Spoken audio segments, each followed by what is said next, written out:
이 시간에는 소울메이트의 중마고 인간관계에 대해서 한번 이야기 나눠보도록 하겠습니다. 우리가 좋은 인간관계, 소울메이트와 같은 소울이 통한다고 그러죠. 그런 관계를 가지려면 어떤 관계로 나아가야 할까 우리가? 이제 우리가 속마음을 서로 이해를 할 때 이런 관계로 갈 수 있죠. 우리가 겉마음만 안다면 정말 깊이 있는 관계로서 나아가지 못하죠. 그래서 왜 이렇게 친구가 되고 가까운 사이가 되었다 깨지느냐? 이제 보통 두 가지 방식이죠. 내가 원하는 방식으로 길들였든, 또는 그들이 원하는 방식으로 내가 길들여졌든, 이렇게 이런 관계로서 어떤 일정 기간 지속을 하겠죠. 근데 내가 되었든 타인이 되었든 무언가 이건 아니다는 그런 느낌이 들 때가 이제 생기는 거죠. 이거 뭔가 기울기가 달라졌다는 거죠. 그래서 이게 이제 나이가 먹어갈수록 이런 것들을 더 실감하게 되니까 기울어 있던 그런 관계일지라도 결국은 나중에 내가 왜 굳이 저런 사람과 가까워져서 이런 관계를 가져가야 되지 하면서 결국은 그 사이가 멀어지고 결국은 헤어진다는 거죠. 이런 관계 유지에서 만들어지는 그런 문제성이 무언가 저는 이제 한 4가지로 나눠봤습니다. 첫 번째로는 스케줄 선택권입니다. 우리가 서로 만남을 가져갈 때 누가 먼저 연락을 하냐는 거죠. 만나고 싶다고 했을 때 누가 먼저 연락을 하고, 그 연락을 했을 때 시간은 누가 정하고, 그 일정은 누가 정하고, 장소는 누가 정하느냐는 거죠. 그런 거에서부터 이제 벌써 나눠지기 시작하죠. 선택권이 누구에게 더 많이 가 있느냐, 나에게 있느냐 상대방에게 있느냐, 이게 달라지는 거죠. 그래서 상대방이 자기가 원하는 시간대, 자기가 원하는 날짜에, 자기가 원하는 장소, 자기 가까운 쪽, 이런 식으로 그런 스케줄을 만들어 간다면 그게 어느 정도 유지가 되겠습니까? 친구가 없다 보면 처음에는 이런 관계가 잘 유지돼 가다가도 결국은 깨지게 되죠. 네. 두 번째 보면은 비용적 선택권입니다. 네. 자, 커피를 마시고 밥을 먹고 술을 마시고 또 어떤 무엇을 관람을 할 때 우리가 거기에 따르는 비용 부담이 되죠. 비용 부담을 상대방이 하냐, 내가 하냐, 상대방이 하냐, 또는 5대5로 하냐, 아니면 뭐 6대4로 하냐, 이런 거에서 이제 얼마 또 자주 하냐, 내가 항상 내느냐, 상대방이 항상 내느냐, 이런 것들을 기울기를 봤을 때 이 관계 유지에 오래 갈 수 있느냐, 아니면 언젠가는 깨지느냐, 이런 걸 볼 수 있겠죠. 자, 세 번째 본다면은 어떤 기호적 선택권을 볼 수 있다는 거죠. 무슨 기호?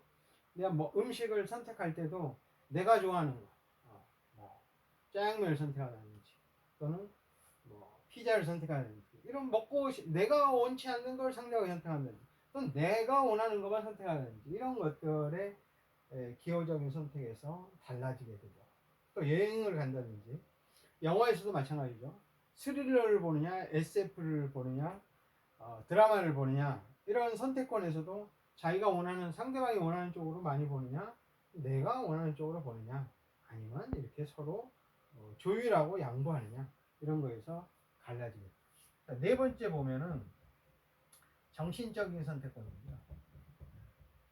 일종의 선택권들이 뭐가 되느냐, 대화를 할 때 얼마나 그 대화 주도권을 누가 갖고 있느냐, 이거. 또 말을 하는데 중간에 자르죠. 끼어들죠. 그만큼 나는 말할 주도권은 부족하고 상대가 주로 그 주도권을 잡아서 한다면, 그리고 말을 계속 자른다면, 그것처럼 소통의 답답함을 느끼는 것이 없습니다. 그래서 우리가 대화에 가장 중요하게 여기는 것 중에 하나가 말을 자르고 끼어드는 거죠. 네, 제일 조심해야 될 부분들이죠. 근데 이런 부분에서 누가 과연 이 주도권을 갖고 있느냐, 그리고 말을 할 때 눈치를 얼마나 보느냐, 또는 그 말에 얼마나 동조를 해주고 리액션을 해주느냐, 또 어떤 부탁을 했는데 그것을 거절 여부, 수용 여부, 이런 것들을 보게 되죠. 그리고 나는 힘들게 꺼내서 부탁을 했는데 거절당한. 근데 상대방은 나한테 쉽게 부탁을 해. 이런 상대방의 눈치를 봐야 되는, 상대방의 어떤 선택권에 내가 좌지우지되는 이런 정치적인 스트레스를 얼마만큼 누가 갖고 있느냐는 거죠. 그래서 나는 원하는 거 있어도 잘 말하지 못하고 거절해야 하는 것도 나는 계속 상대방 이야기를 들어주고, 마음속에서 이건 아니라고 하는데도 그냥 말에서 입에서는 말이 안 나오고, 이런 사람들이 많이 있죠. 결국 이런 사람들은 어떻게 됩니까? 가슴앓이 하는 거죠. 마음으로는 정말 죽겠는데 저 친구를 친해지고 싶고 놓치고 싶지 않은 그런 마음, 그런 갈등 속에서 지내다 보면 상대는 어떻게 합니까? 이걸 이제 역이용하죠. 네가 나를 놓지 않고 필요로 하는구나. 그래서 지배하고, 강요하고, 그리고 종속시켜버리고, 어떻게 해서요? 가스라이팅 시키는 거죠. 심리적인 지배를 나한테 하고 있는 거죠. 그래서 이렇게 되면 결국은 이 사람 어떻게 됩니까? 화병 나죠. 우울증 걸리죠. 그리고 이거에서 결국은 이별을 하든 아니면 지배를 당하든, 이런 식으로 가게 되는 거죠. 자, 선택권의 기울기 상태를 한번 보시겠습니다. 우리가 조화로운 가장 안정된 상태는 5대5죠. 항상 시세의 기울기가 딱 5대5로 돼 있을 때 가장 안정인데, 어떻게 돼요? 이게 6대4가 되면 어떻게 됩니까? 6대4까지는 그래도 견딜 수 있어요. 봐준다 이거예요. 근데 만약에 7대3으로 기울었다, 그럼 어떻게 돼요? 위험하다 하고 신호가 오는 거예요. 이제 이런 상태가 되면 더 이상 갈 수 없다. 위험해요. 조심하세요. 자, 8대2로 가면 어떻게 돼요? 이제 결국은 지배당하고 있는 거죠. 가스라이팅 당하는 거예요. 근데 8대2가 넘었을 9대1 또는 10대 0이 되는 경우도 있죠. 이건 뭐예요? 결국 이들은 폭언, 폭력, 결국 죽음이라는 상태 속에 매몰돼 버린다는 거죠. 그래서 가장 합리적인 상태는 뭐냐? 우리가 항상 이런 모든 것들을 삶 속에서, 관계 속에서 어디 오로 가져갈 수는 없어요. 가장 중립적인 상태가 좋겠지만 이런 상태로 가져갈 수는 없죠. 그럼 뭐냐? 조화로운 상태는 이 기울기를 조율할 수 있는 거죠. 언제는 6대4가 됐다, 7대3이 됐다, 8대2가 됐다, 5대5가 됐다, 반대로 역으로 4대6이 됐다, 3대7이 됐다, 8대2. 이거를 어떤 건별, 어떤 사건별, 상황별 서로 조율해 갈 수 있는 상태,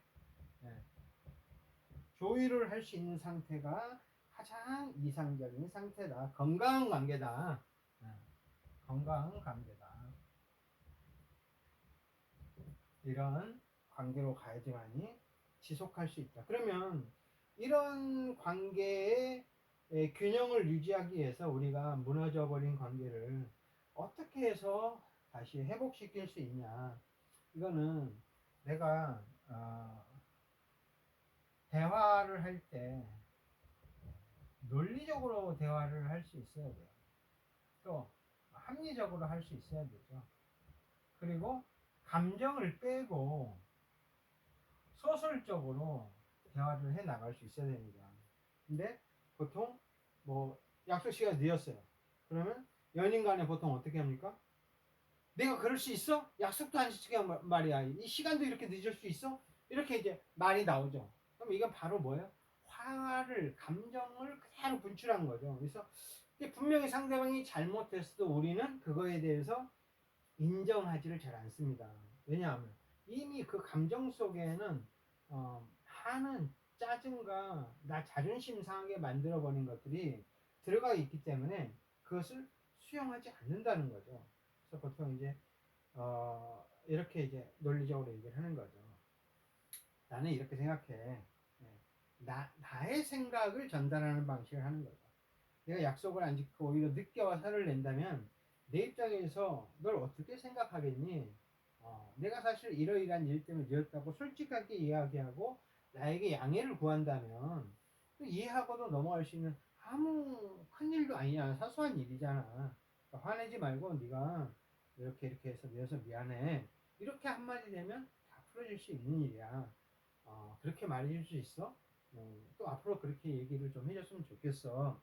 이런 식으로 설명하듯이 감정을 빼고 상대에게 받아들일 수 있는, 타당하게 받아들일 수 있는 논리적인 말들을 할 때 수용하기가 쉽다, 우리가.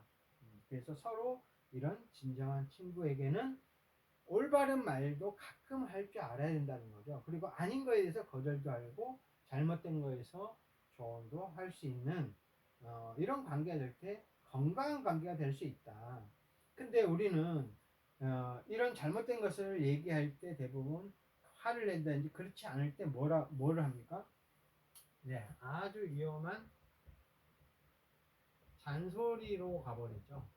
또 더 위험한 것은 뭐가 있을까요? 지적질이죠. 네. 이 잔소리나 지적질은 결국 왜 합니까? 상대방 잘 되라고 하는 거죠. 잘못하고 있으니까 이렇게 이렇게 해주면 좋겠어. 이렇게 잔소리를 하는데 그 잔소리는 결국 무엇이 들어가 있냐는 거예요. 이 지적질. 상대방 자존심을 건드립니다. 감정을 상하게 하죠. 이게 들어가 있기 때문에 아까도 얘기했지만 자기가 잘못을 했어도 늦었어도 절대 그것을 받아들이지 않는다는 거죠. 그래서 잘못을 고칠 수 있도록 얘기를 하는 방법 중에 잘못된 접근이라는 거예요. 아주 위험한 접근, 잔소리 지역질은. 그래서 이거는 오히려 불화만 더 확장하는 방식으로 간다. 그래서 이런 식이 아닌 좀 전에 얘기했던 것처럼 논리적으로 합리적으로 타당하게 받아들일 수 있도록 얘기한다는 거죠. 그래서 요새 유튜브 영상 보면 인생 2회차라는 영상들이 많이 있어요. 인생 2회차 인생이라는 영상에서 보면은 4살, 5살, 6살 이런 아주 어린 아이들이 엄마 또는 동생 또 할머니 이런 사람들에게 논리적으로 아주 그냥 깜짝깜짝 놀랄 말들로 설득을 하는 영상들이 있다는 거죠. 심지어 엄마 아빠가 부부싸움을 하는 문제를 그렇게 싸우면 안 된다고 이 6살 여자아이가 엄마를 앉혀놓고 또박또박 얘기하는데 엄마가 너무 감동을 했고 그거를 미안하다고 이렇게 사과를 하는 영상도 있다는 거죠. 그래서 우리가 상대를 바꾸려면 절대 감정적으로 한다든지 자존심을 건다든지 이렇게 잔소리나 지적질로는 바꿀 수가 없다.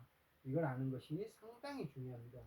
그리고 소울메이트 이렇게 중마고 관계로 가려면 어떻게 해야 되냐는 거죠. 예. 한 예로서 우리가 어린 왕자 이야기를 많이 합니다. 어린 왕자 여우 이야기요.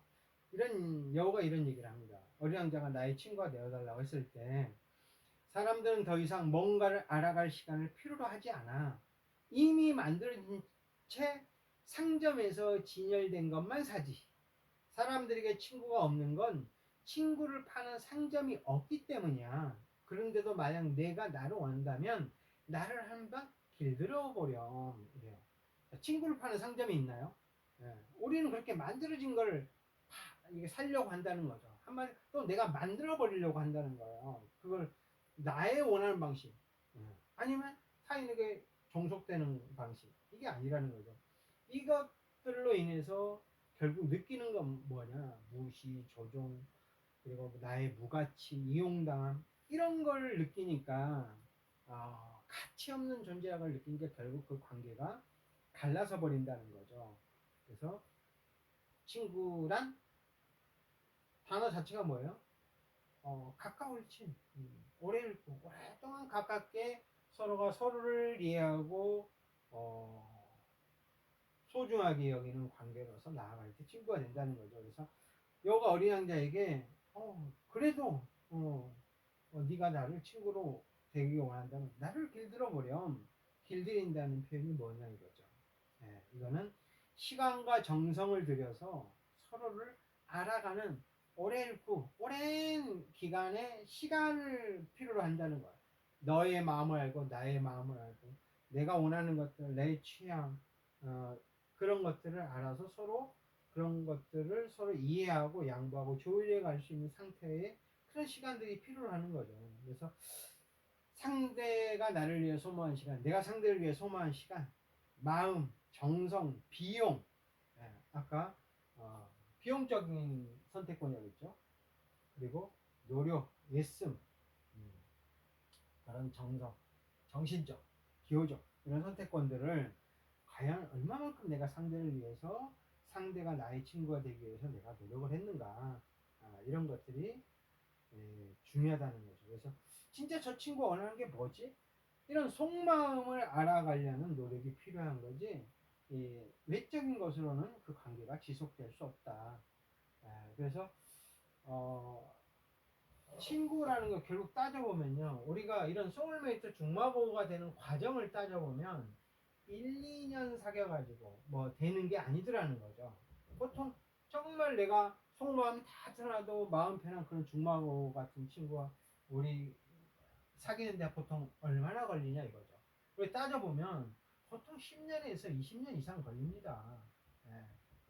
초, 중, 고, 그리고 또 사회에 나와서 이렇게 생활을 해보다 보면 이런 기간 동안에 걸쳐서 친구가 사귀어지는데, 정말 소중한 친구가 사귀어지는데, 그럼 10년, 20년 동안 이 친구랑 어떻게 관계를 해서 이런 좋은 친구가 되냐 이거예요. 따지고 보면 이 기울기 계산을 하고 있는 거예요. 우리가 마음속에 보이지 않는 가운데 어떤 겁니까? 그러니까 상대방 친구 집에 어떤 대소사가 생겼어요.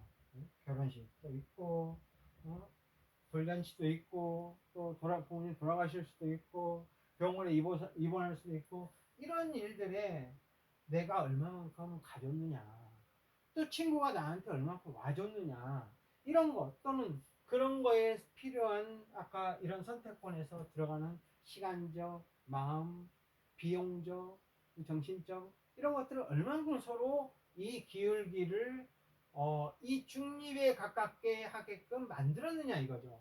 결국은 이런 식으로 가버리면 우리가 이 친구가 될 수가 없다는 거죠. 그래서 이런 식으로 그 기울기가 이쪽에 한번 저쪽에 한번 이렇게 하면서 조일이 너는 나를 정말 소중한 사람으로 생각하는구나. 응? 근데 이렇게 사정, 내가 정말 중요한 일인데 뭐 무슨 가족 결혼식이라든지 또는 장례식이라든지 중요한 소중한 일인데 그 친한 친구가 안 올 수가 있어요. 자, 이거는 우리가 그를 탓해서는 안 되는 거예요. 그에게도 그 가족, 그 인생의 대소사가 있는 거죠. 그래서 어쩔 수 없이 우리는 안 올 수 있다는 거야. 또 마찬가지, 나도 마찬가지. 친구의 소중한 부탁에도 내가 거절을 해야 되는 사연들이 있다는 거죠. 그래서 여기에서 서로 그 상대방을 허용해주고, 상대방을 이해해주고, 또 상대를 포용해주는 이런 것들이 얼마나 있었느냐. 그리고 또 거절이나 뭐 사과나 미안한 일들 이런 것들이 다 계속 우리는 일어난다는 거죠. 그래서 그 거절도 했고 특별한 날에 못 왔을지라도 또 다른 날에 그거에 대해서 나에게 이야기를 하고 어, 또 다른 날을 나에게 보상을 해준다면, 어떤 와준다면, 이러한 그 기울기에서 결국은 어느 정도 선을 맞춰가는 관계였더라는 거예요. 그래서 서로가 서로를 이해할 수 있는, 이제 말하지 않아도 이 관계에서는 아 나는 너를 알아, 너는 또 나를 알아, 이런 말하지 않아도 서로를 이해할 수 있는 그런 진정한 속마음을 아는 관계로 성장했을 때 이제는 그런 작은 것들에 흔들림이 없는 정말 중요한 관계가 된다는 거죠. 그래서 다음 영상이 아마 이제 메타인지에 대해서 올라갈 겁니다. 어떤 확장성이죠.